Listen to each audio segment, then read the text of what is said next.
Bom dia, meus irmãos. Graça e paz do Senhor Jesus. Nos alegramos de estar juntos mais uma vez para cultuarmos ao Senhor.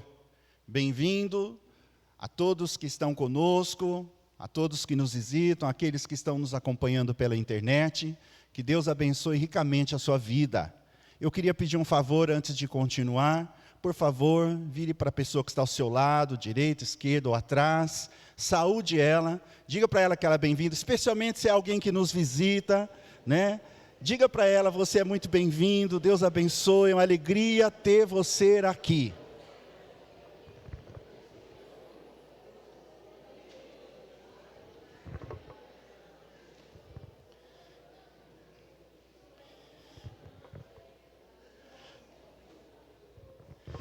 Irmãos, nós estamos com vocês já 5 meses, né? Porque nós chegamos no finalzinho de janeiro, né? Estamos no mês de julho. E a gente não conseguiu apertar a mão de todos ainda, né? Mesmo porque quando termina o culto, até a gente chegar lá, a maioria já foi embora. Né? Então, eu estou pensando em mudar a estratégia, pedir para vocês esperarem aqui para a gente sair lá e poder então cumprimentá-los, pelo menos na saída do culto, né? Mas como é bom quando nos reunimos como igreja para adorar o Senhor. Bom, nas semanas que antecederam, nós estivemos de férias durante alguns dias, fomos visitar os familiares, também fomos visitar a igreja lá em Campo Grande, tínhamos uma agenda lá de casamentos a serem realizados, e foram 2 finais de semana, então, que nós estivemos fora.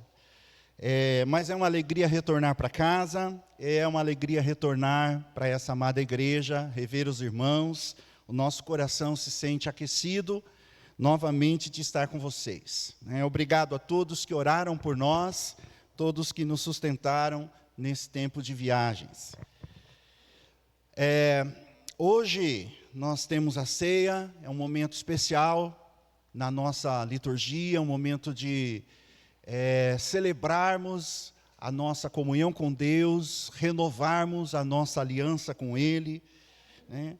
E antes da ceia, normalmente nós temos uma palavra, nós temos um momento de meditação bíblica, e a palavra que eu quero repartir com vocês hoje tem como título, Reconciliados com o Pai.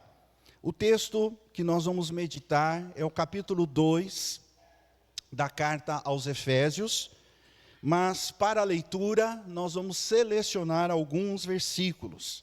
Então nós vamos ler o versículo 1, depois nós vamos ler do versículo 4 ao 6, depois do 8 ao 9, depois do 13 ao 14 e do 16 ao 19. Eu mandei ali para a Tissa, meio agora em cima da hora, né?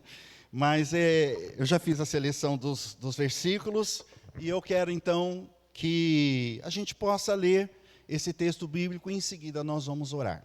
Amém? Ok, então vamos lá. Efésios capítulo 2, versículo 1. Ele nos deu vida, Ele lhes deu vida quando vocês estavam mortos em suas transgressões e pecados. Mas Deus, sendo rico em misericórdia, por causa do grande amor com que nos amou, e estando nós mortos em nossas transgressões, nos deu vida juntamente com Cristo. Pela graça vocês são salvos.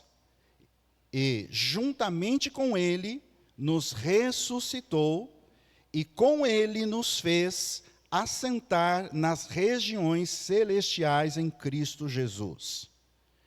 Porque pela graça vocês são salvos, mediante a fé, e isso não vem de vocês, é dom de Deus. Não de obras, para que ninguém se glorie. Mas agora, em Cristo Jesus, vocês que antes estavam longe, foram aproximados pelo sangue de Cristo, porque Ele é a nossa paz. De 2 povos Ele fez um só, e na sua carne derrubou a parede de separação que estava no meio, a inimizade, e reconciliasse ambos em um só corpo com Deus, por meio da cruz, destruindo a inimizade por meio dela. E quando veio, Cristo evangelizou a paz a vocês que estavam longe e paz também aos que estavam perto, porque por meio dele, ambos temos acesso ao Pai em um só Espírito. Assim, vocês não são mais estrangeiros e peregrinos, mas concidadãos dos santos e membros da família de Deus. Quero convidá-los para um momento de oração. Vamos pedir ao Senhor que fale conosco. Vamos pedir ao Senhor que abra o nosso coração, que torne o nosso coração sensível e responsivo à sua palavra. Pai, nós te damos graça, porque o Senhor nos permite estar aqui com vida e saúde, reunidos como igreja, como povo de Deus, para esse momento do culto. Estamos reunidos para te adorar, para te servir, para te bendizer, para dar honras e glórias ao teu nome. Mas também estamos reunidos para ouvirmos a tua voz, para sermos instruídos, para sermos ministrados por meio da sua palavra. Por isso pedimos que fale conosco, que nos surpreenda nessa manhã, Senhor. Nós queremos dar a Ti, ó Espírito Santo, total liberdade e acesso ao nosso coração, à nossa alma, à nossa mente. Fale conosco, queremos ouvir a Tua voz é poderosa. A Tua voz, Senhor, ela quebra os cedros do Líbano. A Tua voz, Senhor, faz tremer os desertos. A Tua voz, Senhor, traz refrigério à nossa alma. Fala conosco. Espírito Santo, usa a minha vida. Quero ser instrumento da sua graça nessa manhã. Que não apareça o Wagner, mas que seja o Senhor, através de mim, inspirando os meus pensamentos, as minhas palavras. Também pedimos, dá-nos um coração aberto, um coração sensível, um coração, uma terra preparada para receber a preciosa semente. E em nome de Jesus, nós repreendemos toda e qualquer ação contrária que vem para roubar a semente. Que a tua palavra, que é a poderosa semente, ela frutifique na nossa vida, a 30, a 60 e a 100%. Oramos por isso, nos entregando a Ti e pedimos a Tua bênção, em nome do Senhor Jesus. Amém, irmãos? Quantos concordam com essa oração? Amém. Pois bem, a ceia é sempre uma mensagem para o nosso coração. Não é apenas um ritual vazio, mas ela é uma celebração de verdades espirituais. A ceia fala do sacrifício de Jesus. E uma das coisas que o sacrifício de Jesus fala é da nossa reconciliação, da nossa reconexão com Deus e também com o próximo. E quando nós pensamos na palavra reconciliar, isso faz alusão a algo que estava ligado e que por alguma razão foi desligado. Isso faz alusão a algo que estava inteiro, mas que por alguma razão se quebrou. E a forma que eu quero falar nesta manhã sobre essa palavra, sobre esse conceito, é no sentido bíblico e social. Ou seja, o que eu estou falando e que quero falar é que o relacionamento é sobre o relacionamento do homem com Deus. E é nesse sentido que reconectar ou reconciliar, ele traz essa ideia de fazer uma nova conexão de um relacionamento que foi rompido. Religar e restaurar um vínculo que foi quebrado. Irmãos, a Bíblia nos mostra que quando Deus criou o homem, Ele criou o ser humano à sua imagem e semelhança. Homem e mulher foram criados por Deus para viver num estado de comunhão e parceria. Porém, com a queda, o pecado entrou no mundo, contaminou e corrompeu por completo a humanidade, trazendo como a maior consequência a morte. Ou seja, a separação de Deus, a interrupção de um relacionamento idealizado para ser perfeito, para ser completo. Por causa do pecado, o homem perdeu essa harmonia com o seu Criador. E toda essa história está descrita nos capítulo 2 e capítulo 3 do livro de Gênesis. E, em especial, no capítulo 2, versículo 16 e 17, há ali uma ordem de Deus. Ali está escrito assim: e o Senhor Deus ordenou ao homem, de toda a árvore do jardim você pode comer livremente, mas da árvore do conhecimento do bem e do mal, você não deve comer, porque no dia em que você dela comer, você certamente morrerá.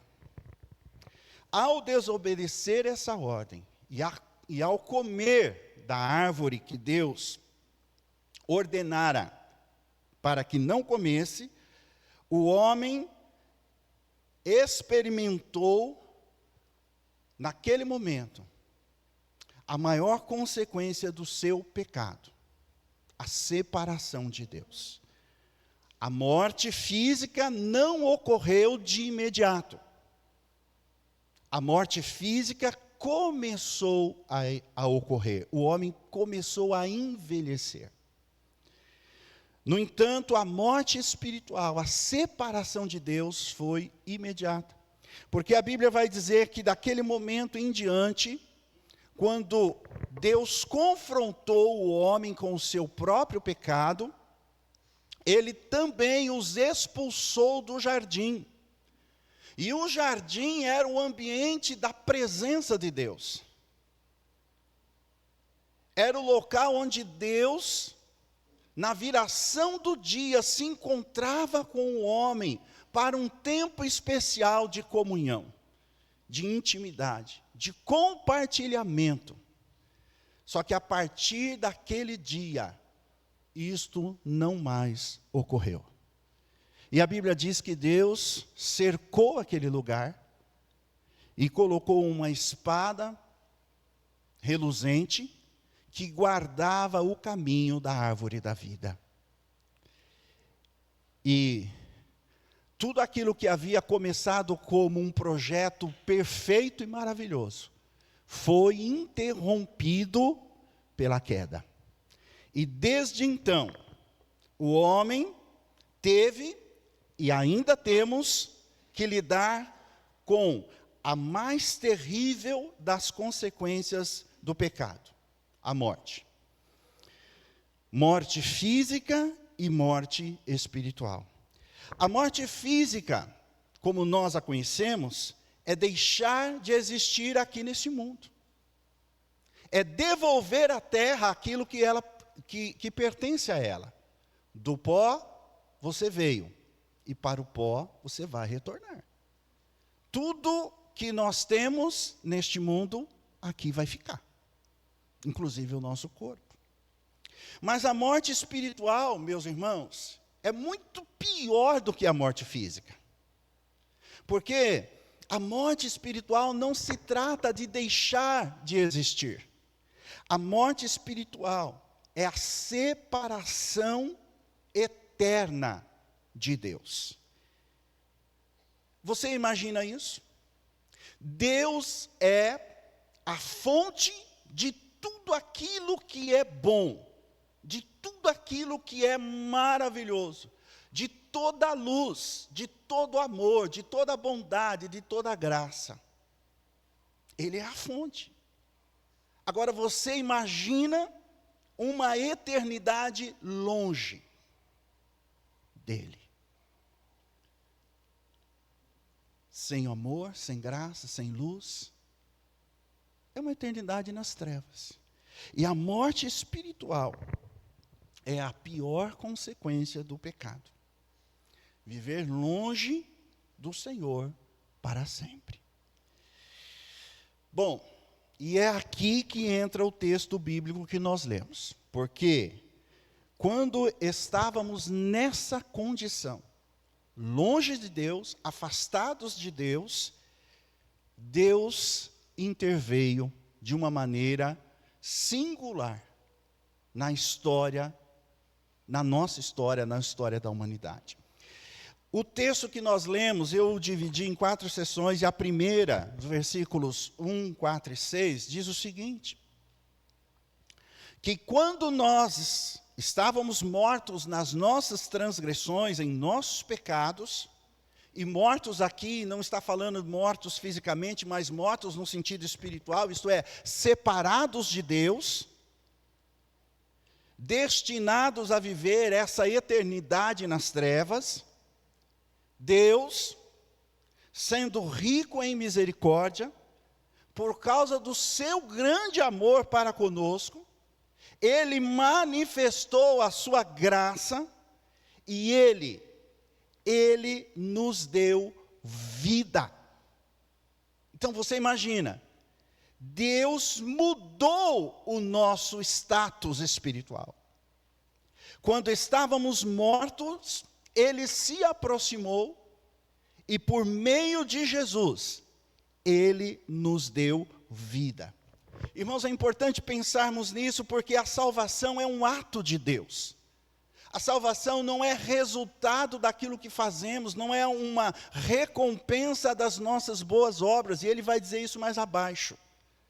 A salvação é algo que começa com Deus a nosso favor. E a Bíblia diz que Ele nos amou. A Bíblia diz que Ele veio a nós. A Bíblia diz que Ele enviou o Seu Filho, para que por meio dEle, nós pudéssemos ser reconectados, receber vida. Jesus veio para nos tirar do estado de morte, para soprar, assim como lá no Éden, Deus sopra sobre o homem e o torna uma alma vivente. Jesus veio em nossa direção e soprou em nós, novamente, o seu fôlego de vida. Ele nos deu vida, quando estávamos mortos nos nossos delitos e pecados. Irmãos, hoje, o fato de estarmos aqui, louvando a Deus, adorando a Deus, o fato de servirmos a Deus, o fato de amarmos a Deus, o fato de consagrarmos a nossa vida a Deus, é apenas uma pequena resposta ao quanto Ele nos ama e ao quanto Ele fez por nós.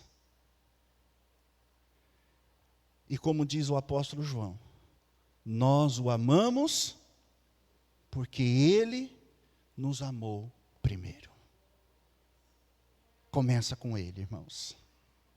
Porque tudo é por Ele, é dEle, por Ele e para Ele. E não só isso, irmãos.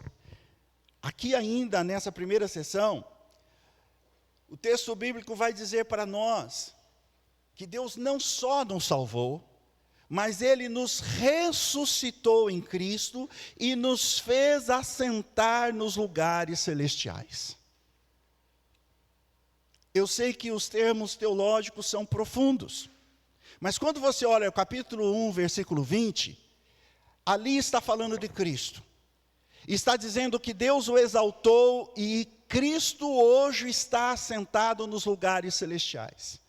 Mas aqui no capítulo 2, versículo 6, ele está dizendo que nós também estamos assentados nos lugares celestiais em Cristo. Isso quer dizer, meus irmãos, que do ponto de vista de Deus, essa é a nossa posição hoje. Eu sei que nós não temos essa mesma dimensão de compreensão, porque nós só conseguimos viver o presente. Nós nos lembramos do passado e imaginamos o futuro, mas só conseguimos viver o presente. Mas Deus está fora do tempo. Para Deus, passado, presente e futuro é a mesma coisa. E quando Deus olha para nós, Ele nos vê em Cristo, ressuscitados e assentados em lugares celestiais. Então, essa é a nossa posição hoje. Espiritualmente falando, nós estamos em Cristo. A Bíblia vai dizer para nós que Cristo é o cabeça da igreja, a igreja é o seu corpo, e nós estamos conectados a Ele, nós estamos inseridos nele. E assim como Ele triunfou, nós também, nele, também triunfamos. Isso nos leva a pensar um pouco nas circunstâncias que nós enfrentamos aqui neste mundo. Quantas vezes nós experimentamos circunstâncias de fracasso, de derrota, de fraqueza, de finitude. Mas isso, irmãos, é o nosso ponto de vista, é a nossa humanidade. A nossa realidade em Cristo ultrapassa todas as limitações da vida presente. Por isso, a Bíblia vai dizer para nós que em Cristo somos mais que vencedores em todas as coisas, por aquele que nos amou. Nem a morte, nem a vida, nem anjos, nem principados, nem as coisas do passado, presente, do futuro, do porvir, nada pode mudar a nossa posição em Cristo. Em Cristo, Deus nos concede uma posição de vitória. Você imagina que hoje, centenas de nós estamos enfrentando lutas terríveis. Existem pessoas na terra que estão entregando a própria vida por serem cristãos. Existem países do mundo que o fato de ter uma Bíblia te torna um criminoso. Os crentes no norte da África estão sendo massacrados somente por serem cristãos. Mas a Bíblia vai dizer que nenhuma dessas coisas pode nos tirar da nossa posição de vitória em Cristo. E Paulo vai dizer assim, olha, nem a nudez, nem o perigo, nem a espada, nem a fome, nem a escassez. Porque essa é uma posição que Deus nos deu por meio de Jesus. Ainda que nós possamos morrer, um dia ressuscitaremos e estaremos com Ele na eternidade. Porque a morte não representa mais o fim. Na segunda sessão, versículos 8 e 9, nós vemos que a salvação e todas as demais bênçãos que acessamos por estar em Cristo são expressões da graça de Deus que obtemos única e exclusivamente por meio da fé. Meus irmãos, nunca e jamais poderemos receber as bênçãos de Deus por meio das nossas obras ou por meio dos nossos méritos. Ninguém vai poder chegar diante de Deus e dizer assim: Deus, o Senhor abra a porta do teu céu, porque eu tenho o direito de entrar nele. Mas qual é o seu direito de entrar no céu? Ah, eu fiz isso, fiz isso, fiz isso, fiz isso, fiz isso. O céu ninguém recebe por direito, por mérito. Nós só podemos acessar o reino de Deus, recebendo-o de graça por meio da fé. Por isso, meus irmãos, as duas palavras-chave nessa sessão é graça e fé. Graça é o favor, o benefício de Deus concedido a nós, sem que merecêssemos.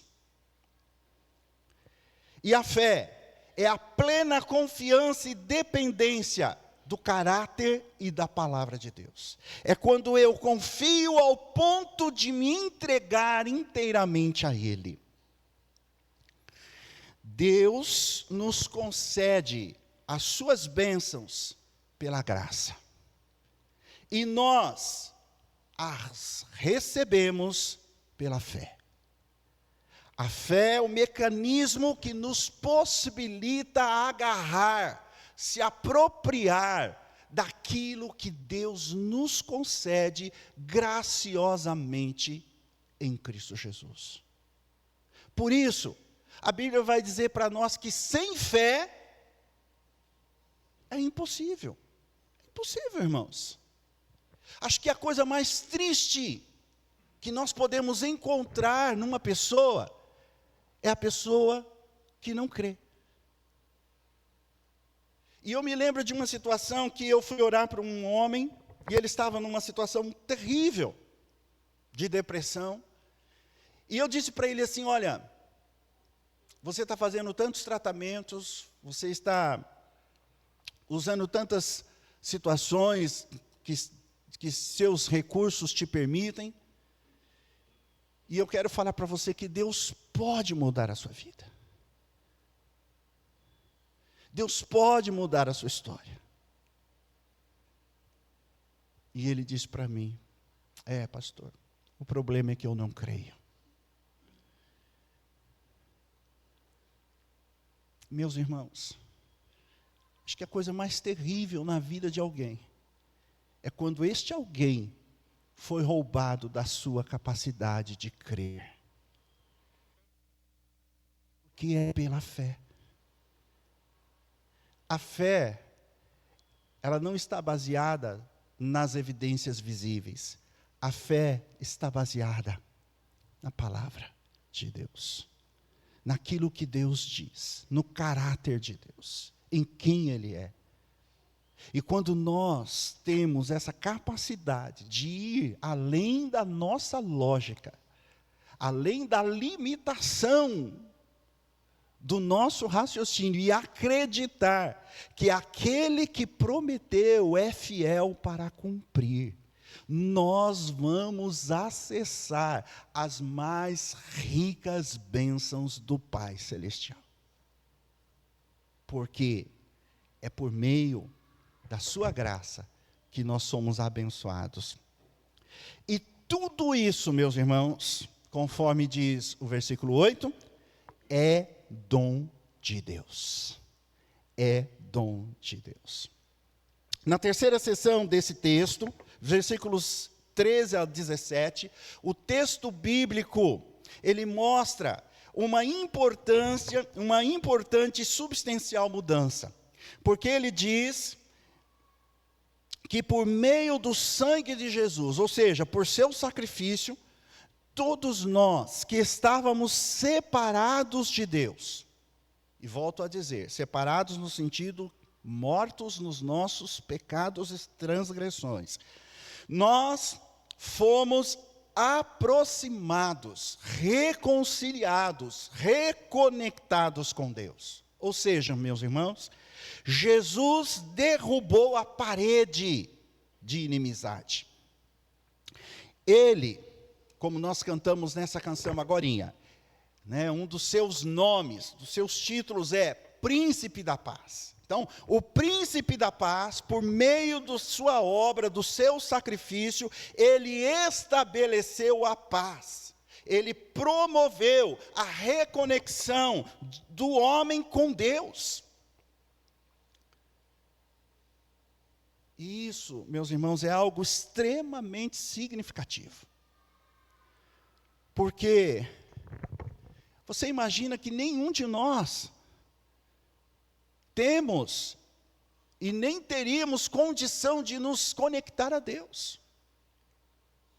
Por isso que, numa compreensão básica da teologia, né, a gente diz assim que o que é a religião? E todos nós somos religiosos, até mesmo os ateus, né? O que é a religião? É a tentativa do homem chegar a Deus. Mas o que é o cristianismo? É Deus vindo a nós, por meio de Jesus. Quer dizer, a nossa religião não nos permite alcançar a Deus. E Deus, sabendo disso, o que Ele faz? Ele vem a nós. O Verbo se tornou carne e habitou entre nós. E vimos a sua glória como a glória do unigênito do Pai. Então você imagina, o Deus eterno, em um momento da história, vem a nós, vestido de forma humana, se torna semelhante a nós. E qual o propósito da encarnação de Cristo? Nos ligar novamente com o Pai. Ele vem para resolver o problema da inimizade chamada pecado. Ele vem para remover essa parede de separação. E a cruz é isso. A cruz de Cristo foi levantada entre o céu e a terra, ligando novamente o homem com Deus. Só que essa ligação não é algo que parte de nós, é algo que parte de Deus. É Deus nos alcançando. Ele promoveu a paz. E aqui também, meus irmãos, é dito que Ele não só nos reconciliou com Deus, mas Ele também nos reconciliou uns com os outros. O texto fala sobre 2 povos, dos quais Ele faz apenas um. E esses 2 povos dos quais que Ele está falando aqui são o povo da aliança, da antiga aliança, os judeus, e Ele está falando de um outro povo, que são os gentios, que são, na verdade, os demais povos da terra. Por meio da sua obra na cruz, Jesus não só reconcilia o indivíduo, a pessoa humana com Deus, mas Ele reconcilia os povos com Deus. E agora, na nova aliança, não existe mais essa separação de povos diante de Deus. Agora, neste momento da história, no Novo Testamento, do Novo Testamento para cá, o povo de Deus não é mais o povo judeu. O povo de Deus são todos os povos que estão em Cristo. Esses se tornaram a igreja, o povo de Deus. É por isso, meus irmãos, que na visão de João, quando João ele contempla a redenção dos salvos, Apocalipse capítulo 7, versículos 9 ao 17, ele relata essa visão dizendo assim, que ele viu uma multidão que não se podia enumerar, de tantos que eram. Pessoas que procediam de todas as nações, de todas as tribos, de todos os povos e de todas as línguas.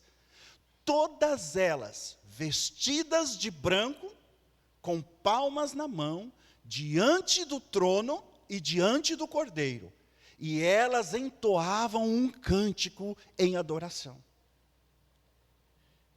E na visão, alguém pergunta para ele: quem são esses? E ele responde assim: tu sabes, Senhor. E aí ele ouve a seguinte resposta: esses são os que lavaram as suas vestiduras no sangue do Cordeiro. São os que vieram da grande tribulação. Uma multidão de salvos. E sabe, irmãos, uma coisa interessante? Que diante de Deus não há preto, não há branco, não há judeu, não há bárbaro, não há gentil, não há romano, não há escravo, não há senhor, não há homem, não há mulher, não há nem rondim, nem brasirondim. Diante do trono de Deus, há salvos, remidos pelo sangue de Jesus. E estaremos lá, entoando um novo cântico para todos sempre. Amém? Irmãos, nós precisamos entender que todo preconceito, que toda discriminação que existe na sociedade humana provém do nosso pecado, provém da nossa carnalidade. Quando nós estamos em Cristo, nós somos chamados a viver como família de Deus. E eu vou falar um pouco mais disso aqui no fundo. Mas é isso que acontece. Jesus nos reconcilia com o Pai, mas Ele também nos reconcilia entre nós. A humanidade está vivendo em guerra, e quantas guerras, e guerras que não se acabam.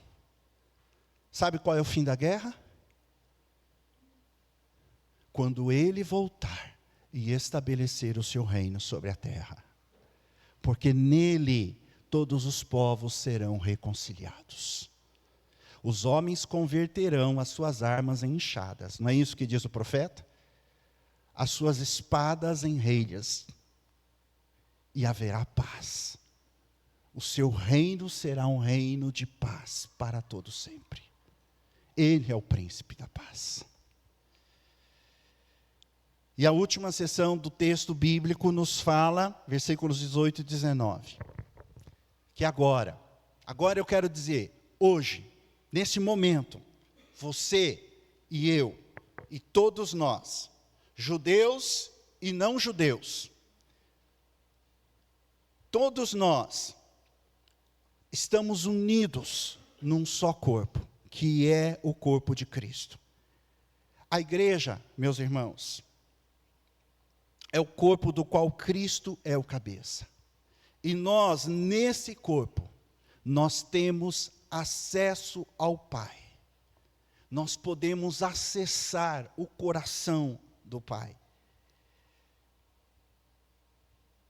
Eu queria que a gente pudesse ter um entendimento mais profundo disso, irmãos.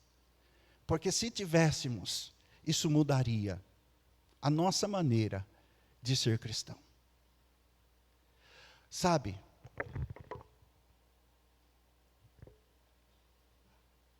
todos nós, desde o Éden, estávamos separados. O nosso destino era esse, separação completa de Deus. Mas quando Jesus veio, e Ele morre lá na cruz, os efeitos da sua morte é nos reconectar, sabe? A aliança, a comunhão, a intimidade que foi rompida, que foi desfeita lá no Éden. Gênesis 3. Tudo aquilo foi redimido na cruz. E agora, você e eu podemos desfrutar dessa comunhão, desse relacionamento de intimidade com Deus. Nós podemos olhar para Deus e dizer: Senhor, Tu não é apenas o Criador do universo, mas o Senhor é o meu Pai. E eu posso viver essa dimensão de relacionamento. Todos nós, irmãos, hoje, agora, nós temos acesso a essa comunhão.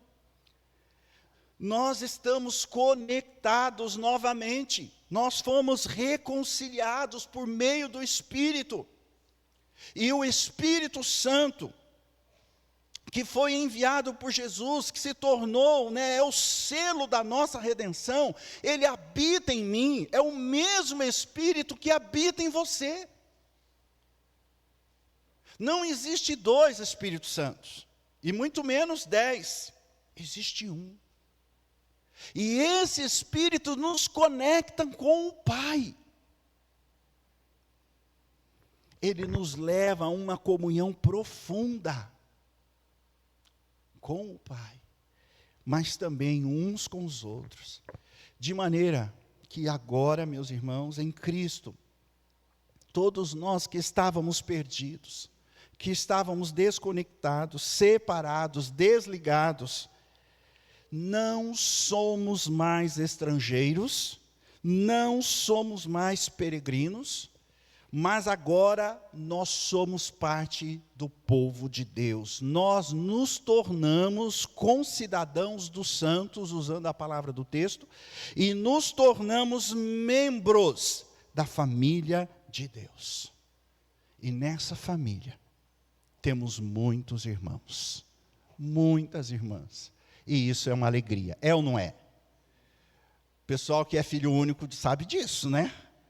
Quanto é importante ter mais irmãos e irmãs, né? Quanta falta isso faz. Pois é, irmãos, nós somos parte de uma família de muitos irmãos. Em qualquer lugar da terra que nós vamos, em qualquer nação, nós vamos encontrar pessoas, nós vamos ter comunhão com pessoas que também pertence a essa família. Meus irmãos, quando nós celebramos a ceia, nós estamos celebrando o sacrifício de Cristo. Nós estamos celebrando a reconexão com Deus. E nesse tempo, nós também estamos celebrando a nossa inserção na família de Deus. A obra de Cristo nos reconcilia com o Pai. Eu queria só terminar destacando 3 pontos importantes, que não dá tempo de eu entrar aqui, mas eu queria que você gravasse aí. 3 implicações extremamente importantes, significativas, da nossa reconciliação com o Pai. A primeira, a sua identidade. Você e eu precisamos conhecer a nossa identidade. Precisamos nos apropriar da identidade de filhos. Irmãos, uma das grandes feridas da nossa época é a orfandade. A orfandade é a grande ferida que tem gerado uma sociedade doente. Doente. Não só doente psicologicamente falando, mas socialmente falando. Há muitos filhos órfãos de pais vivos. E eu não estou falando só do mundo, eu estou falando da igreja. Muitos de nós estamos dentro da igreja, mas não conhecemos, não nos apropriamos da nossa identidade de filhos.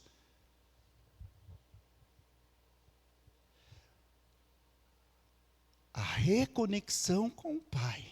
Escute bem o que eu estou dizendo aqui agora. A reconexão com o Pai é Deus nos resgatando da nossa orfandade. Irmãos, a orfandade, ela gera em nós um vazio existencial. Ela gera em nós uma vida sem sentido. Quantos de nós estamos andando na vida sem saber de onde viemos e nem para onde estamos indo?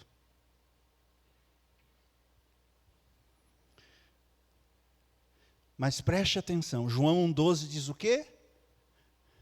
O Evangelho de João, capítulo 1, versículo 12.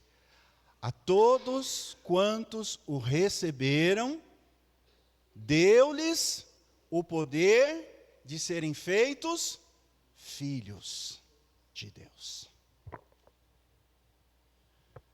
Satanás é o primeiro órfão. Por quê? Porque ele se rebelou contra o Pai. Quando você lê versículo 2 do capítulo 2, eu li o versículo 1 e pulei o 2, mas se você voltar em Efésios e ler o 2, você vai ver que todos nós, nos nossos delitos e pecados, no nosso estado de morte, nós andávamos dominados pelo Espírito que atua nos filhos da desobediência. Irmãos, quem não tem Jesus está sob a influência do príncipe rebelde. É o espírito de orfandade que governa o mundo. E nós estávamos lá. E a nossa reconexão com o Pai, ela é um caminho de cura para a nossa orfandade, mas nós precisamos conhecer e se apropriar disso, porque não é automático. Há muitos filhos vivendo na casa do Pai, mas completamente dominados pela orfandade. Leia Lucas capítulo 15, parábola do filho pródigo. Lembra da história? Quando você chega lá no final da história, quem que era o filho pródigo ali, irmãos? É o filho mais novo ou o filho mais velho? O filho mais velho diz assim: pai, onde já se viu uma coisa dessa? Eu te sirvo há tantos anos, você nunca me deu um cabrito para me alegrar com os meus amigos, mas para esse teu filho que foi embora, o Senhor faz festa e mata o novilho cevado. E o pai diz: mas você não sabe que tudo que eu tenho é teu? Não, ele não conhecia o pai, ele vivia na orfandade. Irmãos, a igreja está cheia de filhos mais velhos. Mas Deus não quer que você seja nem o filho que sai, e nem aquele filho que fica e não conhece o pai. Conheça a sua identidade de filho, se aproprie dela. Deixa Deus curar as feridas do seu coração. Deixa Deus te revelar para você, dizendo: eu sou seu pai. A palavra mais poderosa de Deus para Jesus foi no momento do batismo de João. Lembra? Qual que foi? Testemunho de Deus sobre Jesus? Este é o meu filho amado, nele eu me comprazo. Irmãos, quantas vezes nós precisamos ouvir de Deus essa voz, mas ainda não ouvimos. Não porque Deus não fala, é porque a gente não ouve.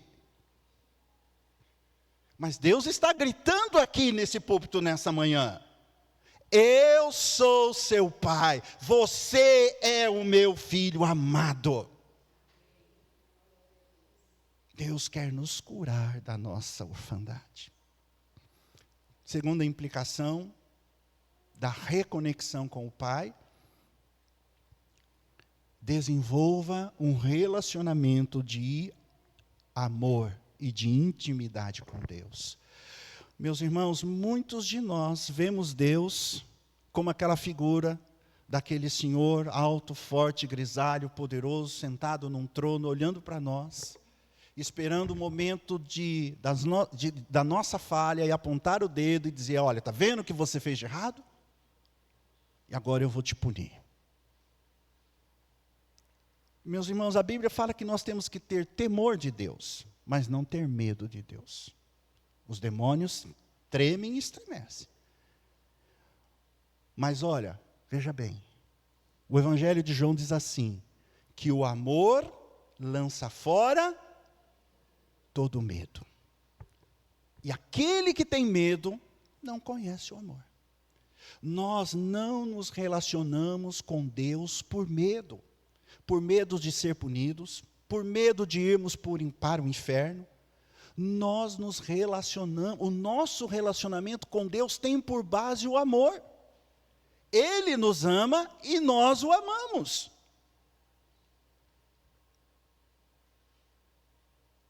E muitas vezes nós não conhecemos o amor do Pai, nós não vivemos este amor. Por isso nós somos desafiados, quando entendemos que estamos reconectados, a aprofundar esse relacionamento de amor, de intimidade.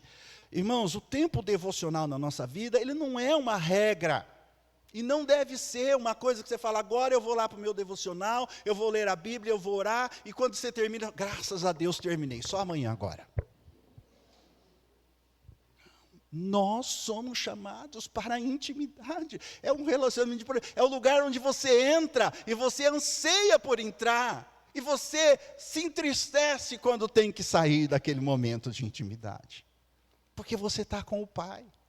E o Pai está compartilhando vida com você, Ele está compartilhando o coração dEle, Ele está compartilhando os planos, os sonhos, Ele está dizendo para você assim, olha, você é tão amado, eu estou com você, Ele está te encorajando.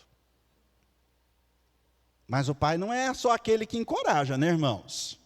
O Pai é aquele que corrige.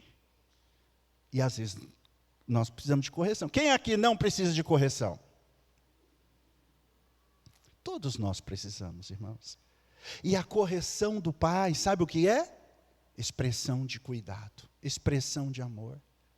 Então nós precisamos nos submeter a isso. Não, ouça agora, não fuja da correção do Pai. Se submete. Pai, eu preciso. Está doendo. Mas o Pai é aquele que bate e assopra. Bate e assopra. Por quê?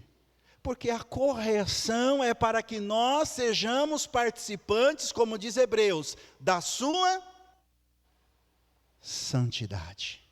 Ele nos corrige, para que nós sejamos participantes da sua santidade. Então, desenvolva esse relacionamento de intimidade, de amor, submeta-se a Ele e desfrute da presença do Pai. Não é aqui no culto do domingo de manhã, é lá no seu dia a dia. Você nunca vai estar sozinho. Sabe quando você enfrenta as suas grandes demandas, os seus grandes desafios, sabe quem vai estar com você? Não é o pastor, não é o discipulador, é o Pai. Ele vai estar com você lá. No seu campo de batalha, diante do seu Golias, você não vai estar sozinho, o Pai está com você. Desfrute disso. E a terceira e última implicação que eu quero deixar aqui para fechar a mensagem é: viva a dinâmica da família de muitos irmãos. Irmãos, mais do que nunca, essa palavra ela é importante e necessária. Porque a gente está vivendo um tempo em que pessoas estão optando por viver a vida cristã isolada. Eu não vou responder, mas eu vou perguntar, será que isso é possível? Será que é possível a gente viver a vida cristã em casa, sem a comunhão com os irmãos, com a igreja? Ah, mas a igreja não é perfeita. E não é mesmo. E nunca vai ser aqui na terra, vai ser do céu. Mas, irmãos, a imperfeição dos irmãos nos ajudam a crescer. Nos ajudam a exercitar o amor, o perdão, a paciência, a longanimidade, a perseverança. É o ferro que com ferro se afia. Nós precisamos. A vida cristã saudável é vivida em comunidade. Deus se torna o pai de uma grande família. E Ele não quer que nenhum dos seus filhos sejam excluídos. Qual é o pai que deseja um filho distante? Às vezes pode até nos levar distante para nos corrigir, ou para nos ensinar algo. Mas a comunhão, o relacionamento na comunidade, irmãos, faz parte do projeto de Deus para a nossa maturidade. Aprender a compartilhar, aprender a dividir, aprender a cuidar e a ser cuidado. Isso só vai acontecer na dinâmica da família, dos filhos do Pai. Então Deus nos chama a viver essa comunidade. E eu sei que é difícil. Já estou nela há quase 50 anos. Mas como isso é importante para o nosso crescimento. Meus irmãos, a ceia fala que Cristo se entregou para nos reconciliar com o Pai. Hoje, nós já estamos reconciliados. Se você está em Cristo, tendo Ele como seu Senhor e Salvador, você já está reconciliado com Deus. Agora, isso não significa que você esteja vivendo a plenitude dessa reconciliação. Entende? Por quê? Porque às vezes nós ainda não aprendemos sobre isso. Mas nessa manhã nós estamos sendo desafiados a conhecer e a nos apropriar da nossa identidade como filhos. Nós não somos bastardos, nós não somos órfãos, nós temos um Pai. E Deus quer curar a nossa orfandade. Nós estamos sendo desafiados a construir um relacionamento de amor e intimidade com o Pai. Não é apenas construir um relacionamento de toma lá e dá cá, eu peço e Deus me dá. Não é isso, irmãos. É comunhão, é devoção. É alegria em estar na presença de Deus. E estamos sendo desafiados a sermos intencionais no nosso relacionamento com o próximo, a entender que pessoas são importantes na nossa vida, que pessoas, apesar de não serem perfeitas, fazem parte da minha maturidade, e eu preciso crescer em harmonia, crescer em comunhão uns com os outros. Eu quero pedir a você, por favor, feche os seus olhos, curve a sua cabeça.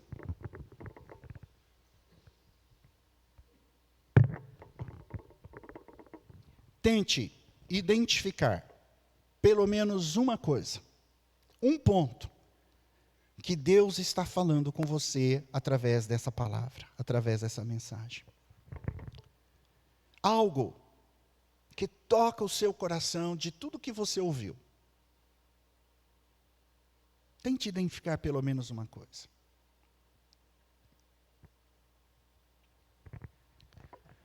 Agora, ore sobre isso.